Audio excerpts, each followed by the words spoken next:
Assalamualaikum warahmatullahi wabarakatuh. Alhamdulillah, pada kesempatan ini saya akan membacakan terjemahan Al-Quran surat Al-Isra ayat 1 sampai dengan 10. Al-Isra berarti perjalanan malam. Surat Al-Isra merupakan surat yang ke-17 dan banyaknya ayat ada 111. Aku berlindung kepada Allah dari godaan syaitan yang terkutuk. Dengan nama Allah yang Maha Pengasih dan Maha Penyayang. Maha suci Allah yang telah melawatkan hambanya pada malam hari dari Masjidil Haram ke Masjidil Aqsa yang telah kami berkahi penduduk sekitarnya dengan kemakmuran agar kami perlihatkan kepadanya sebagian dari tanda-tanda kekuasaan kami. Sesungguhnya Dia Maha mendengar dan Maha mengetahui. Catatan: hal-hal yang patut kita ketahui sehubungan dengan ayat ini adalah sebagai berikut. 1. Lawatan Muhammad SAW dari Masjidil Haram Mekah ke Masjidil Aqsa Yerusalem bersifat ardiyah, bumi, disebut Isra. Dari Yerusalem Nabi naik ke langit bersifat samawiyah antariksa disebut Uruj atau Mi'raj. Oleh karena kedua peristiwa ini terjadi dalam satu lawatan, maka disebut Isra dan Mi'raj. Saat terjadinya 1 tahun sebelum hijrah. Yang keempat, peristiwa ini terjadi dengan tubuh, jasad, dan ruh di waktu bangun, bukan di waktu tidur. Hal ini dapat dibuktikan dengan dalil-dalil sebagai berikut. A. Kalimat tasbih Maha Suci Tuhan yang mengawali ayat ini menunjukkan bahwa ia mengandung peristiwa besar dan mulia. Kalau terjadinya di waktu tidur, tidak dapat disebut peristiwa besar dan tidak akan menimbulkan masalah.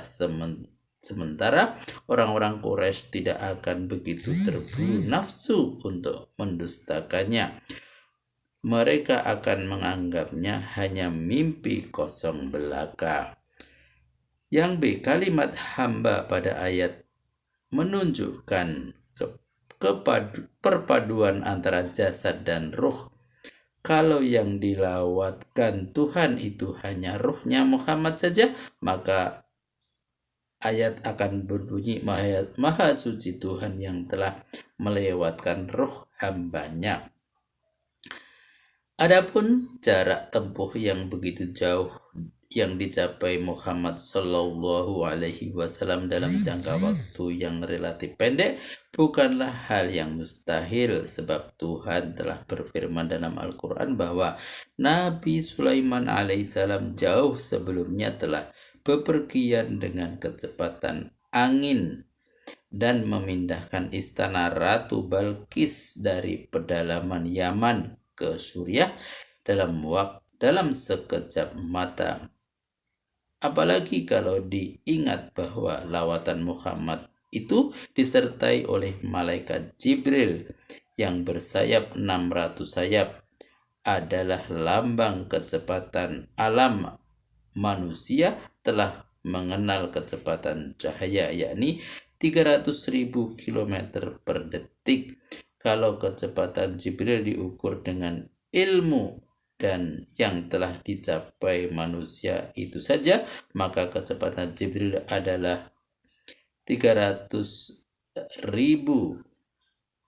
pangkat 600 km per detik. Sejarah turunnya bangsa Israel.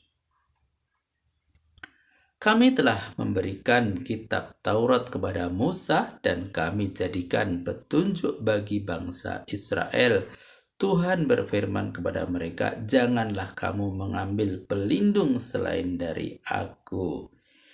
Hai angkatan penerus yang pernah kami angkut dalam satu bahtera bersama Nuh, contohlah dia, karena dia adalah hamba Tuhan yang tahu bersyukur. Catatan, maksudnya turunan orang-orang yang diselamatkan dari bencana topan Nabi Nuh.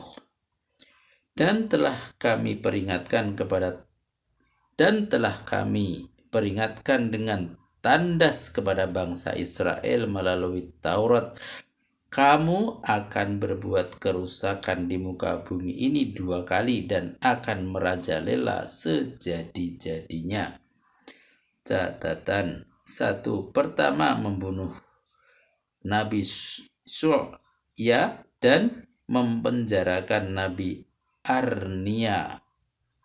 Kedua, membunuh Nabi Zakaria dan Nabi Yahya yang dimaksud hendak membunuh Nabi Isa serta berbuat sewenang-wenang sesama manusia.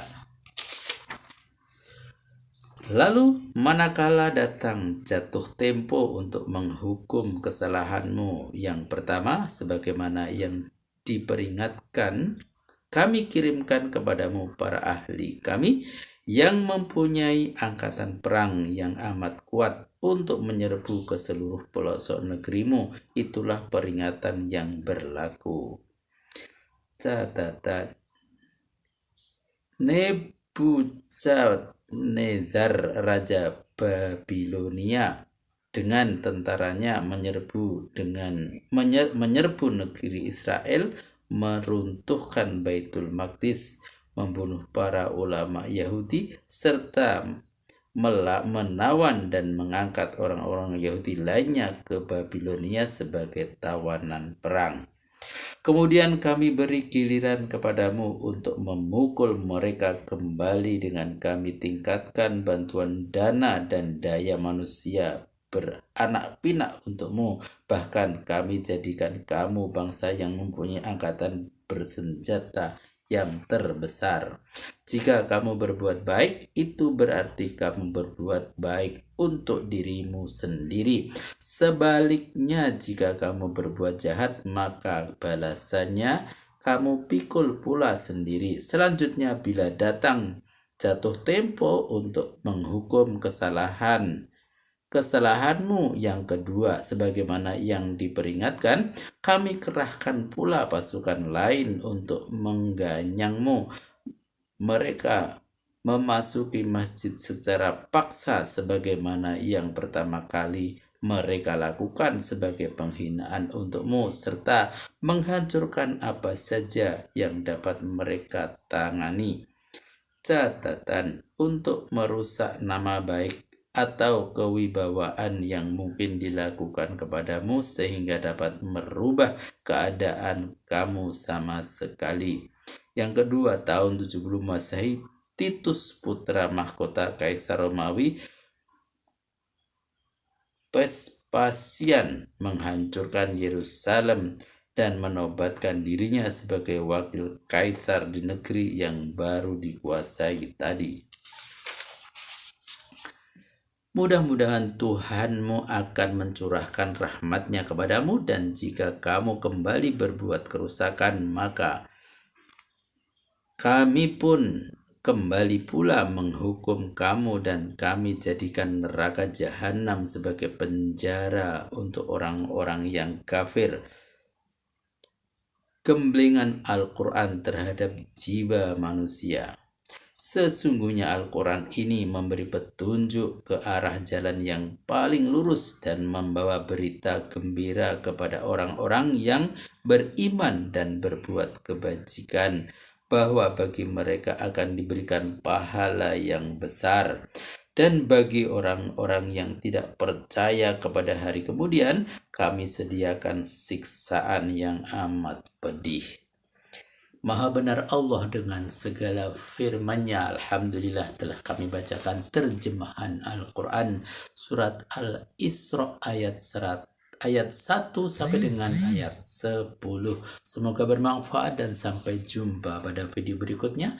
Billahi taufiq wal hidayah. Wassalamualaikum warahmatullahi wabarakatuh.